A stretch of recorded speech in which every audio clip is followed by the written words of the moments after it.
Hey, Steve Mignani here doing the Junkyard Crawl at Bernardston Auto Wrecking in Bernardston, Massachusetts. And this is a 1960 through 62 Jeep pickup truck. Now, we all know, of course, that 1946, just after World War II, Jeep started making the CJ, or the civilian version of the Jeep. Well, in 1947, they followed with the pickup truck. Now, these were available as two-wheel drives and four-wheel drives. The four-wheel drives were 1 ton. The two-wheel drives were half-ton.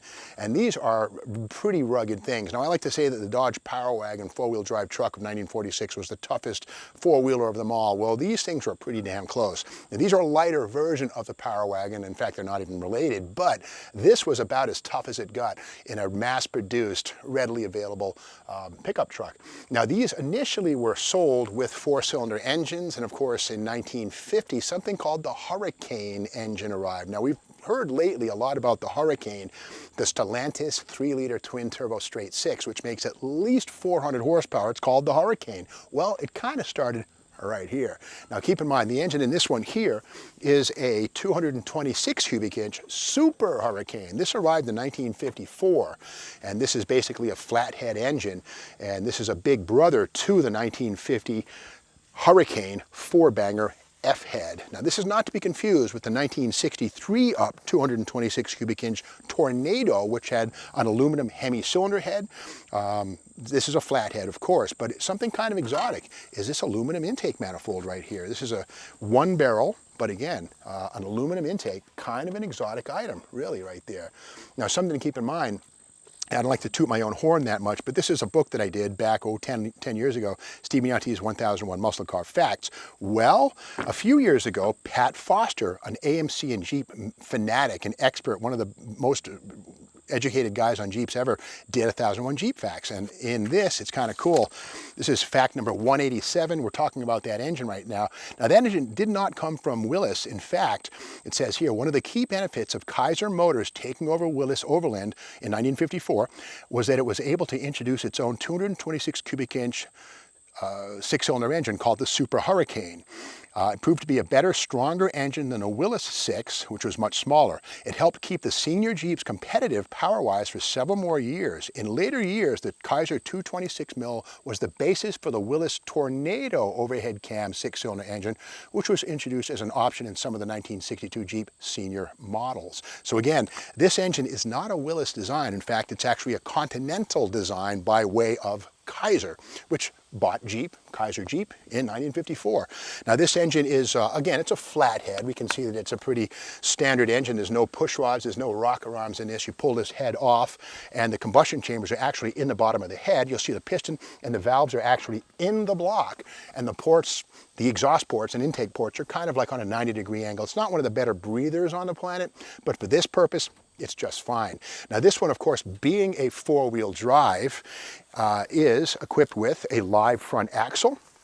And these have closed knuckle ends. If we look here on this side, we'll see that these actually have like a spherical section right there. That's called a closed knuckle. Now, inside of that, there's a normal universal joint, but the beauty of the closed knuckle, the sphere, is that there's a neoprene seal that scrubs dirt and filth away from that rather than an exposed U-joint. So this is, again, a closed knuckle type front axle. Now, on the end of this, we don't see any locking, freewheeling ability. These are always on, so you either shift it in or out of four-wheel inside, but these are non-freewheeling hubs. Again, in 1947 through 62, Jeep was not really that concerned with fuel economy.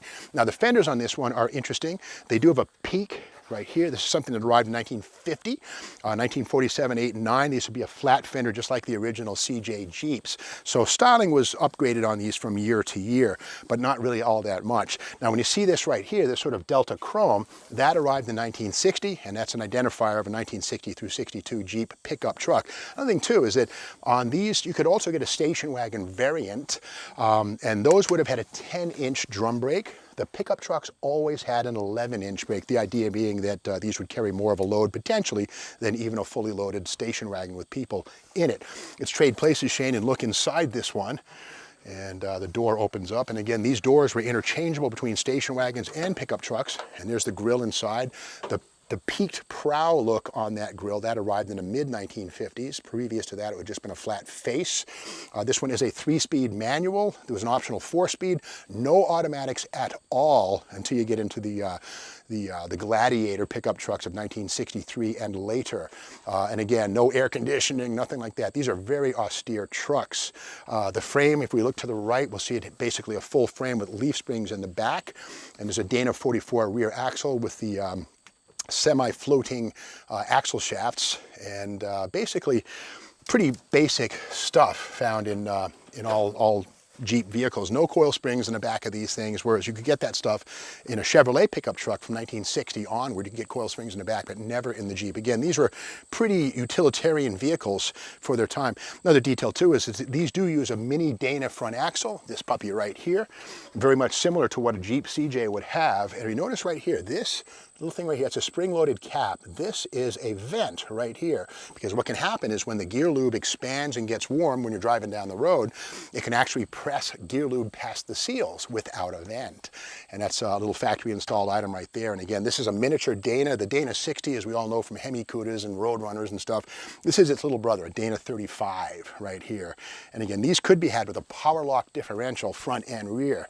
And again, the thing we notice on this is a 1-ton vehicle, so look how thick these spring packs are. That's almost as thick as my wrist. What do we have, like 11 leafs right there, but there it is right there, 11-inch or 11 leaf springs front on this thing. So it's a 1-ton capacity when you're talking the 4-wheel drivers. And again, half-tonners were the 2-wheel drive models, which had independent front suspension, by the way, the Dynaplan coil spring type deal.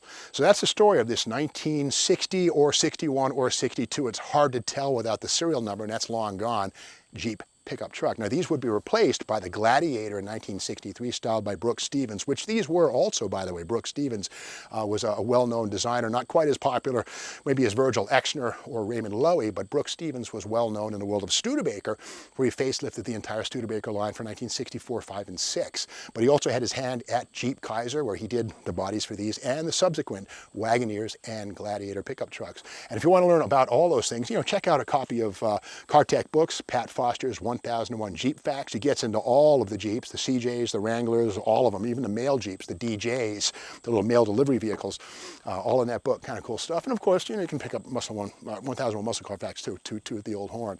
But anyway, if you like this video, be sure to subscribe to the C-Mags YouTube channel, tell your friends, give it a like, all that kind of stuff. And we'll be back with more videos tomorrow from Bernardston Auto Running.